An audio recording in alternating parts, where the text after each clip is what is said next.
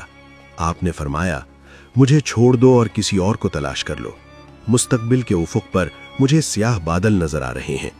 لیکن مجمع نہیں مانا، اصرار حد سے بڑھ گیا۔